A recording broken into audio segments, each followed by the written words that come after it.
Good morning, I'm Craig Negrelli. It's Friday, November 8th, 2024, and these are your unbiased updates. President Trump gets right down to business, naming his chief of staff, who she is, and the key trait the president's son says all cabinet members must possess. And a key ruling on immigration, what a judge in Texas decided when it comes to spouses married to American citizens and just how many people might be affected. From the Straight Arrow News Studio, bringing the stories that matter to you from across the United States and around the world. These are today's Unbiased Updates. This morning, President-elect Donald Trump's administration is starting to take shape. Trump making his first presidential staffing announcement Thursday, a historic one, naming Susie Wiles as his White House chief of staff. Wiles was Trump's campaign manager for the 2024 presidential race. She will become the first woman to hold the job of chief of staff when Trump takes office on January 20th.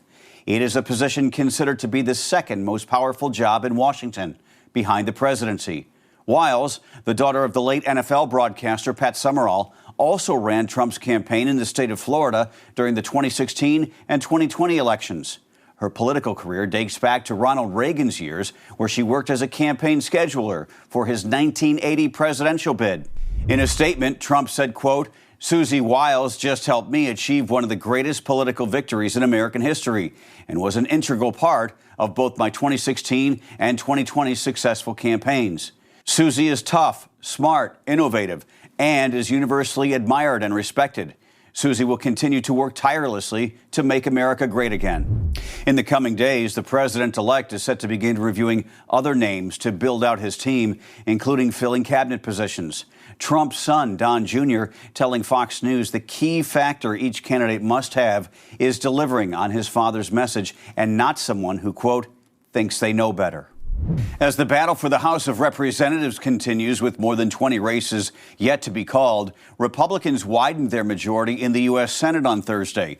The GOP picking up a seat in Pennsylvania, with several media outlets projecting Dave McCormick has defeated Democratic incumbent Senator Bob Casey.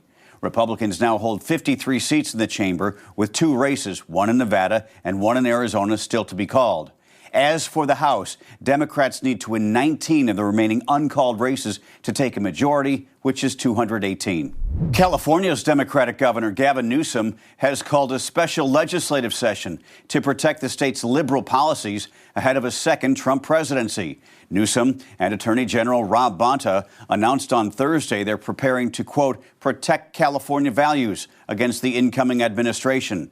During Donald Trump's first term, California also launched a resistance campaign against conservative policies. Mr. Trump repeatedly overstepped his authority between 2016 and 2020. There's no reason to think he won't do it again. We checked him and we stopped him and we pushed him back into his box when he tried to step out of it.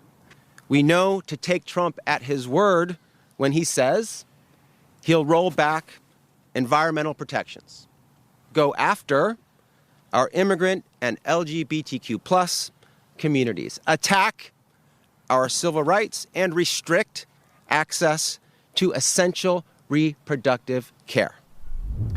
The California special session is slated to start December 2nd.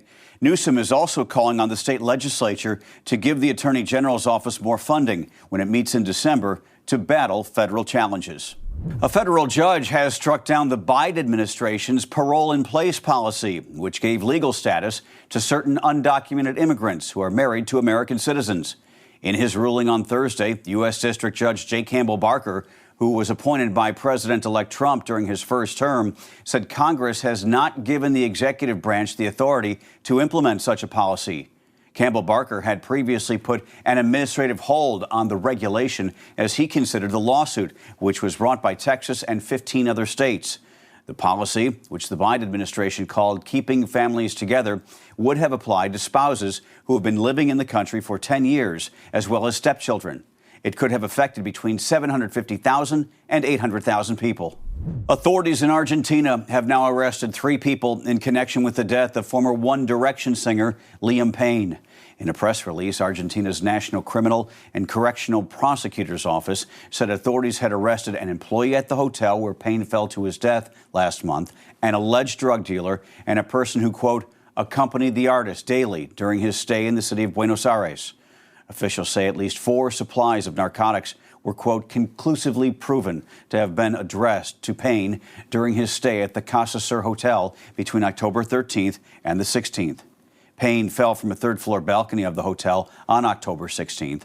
Thursday's report revealed that in the 72 hours before he died, Payne had alcohol, cocaine, and a prescription antidepressant in his system.